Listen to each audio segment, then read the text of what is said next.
Баршаларыңызға сәлем. Бүгін сіздерге қаншама жылдар бойы клиенттің көңілінен шығып, заказға жасап жүрген меренговый рулеттің рецептін бөлісетін боламын. Әрдайым рецепттерімді көріп отыру үшін каналыма тіркеліп, және де колокольчикті басып қойыңыз. Меренговый рулетке осындай S0 немесе отборное деген категориядағы жұмыртқаны қолданатын боламыз. Бөлме температурасында тұрған жұмыртқаның белогын алып, үстіне шым-шым тұз саламыз да, миксердің ақырын скоростьмен миксерлеп бастаймыз. Жұмыртқаның ағы сәл көпіре басталған кезде қантымызды 4-5 бөлікке бөле отырып, ақырын скоростьта миксерлейтін боламыз. Дәл осылай жұмыртқа толыққанды еріп, жұмыртқаның ағуызы әппақ болып көпіргенге дейін миксерлейміз. Шамамен 10-15 минуттай болады. Меренга рулетін жасаған кезінде ең көп ескерілетін жағдай миксеріміздің скорості, яғни күші жетпей қалса дұрыс шықпай қалады. Міне көріп тұрғандарыңыздай жұмыртқаның ағы әппақ болып көпіріп жатыр. Енді осының үстіне 1 шай қасық лимон согын, қалауларыңыз бойынша ванилинді салып, ары-қарата тағы да плотный масса болғанға дейін миксерлейтін боламыз.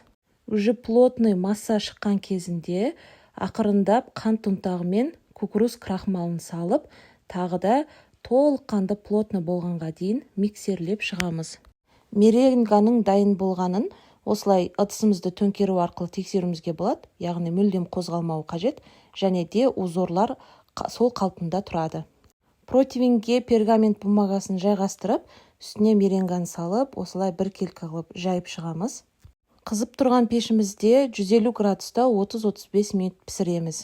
Енді креміне кірсеміз, ол үшін бізге сливки, творожный сыр және де қант ұнтағы қажет болады.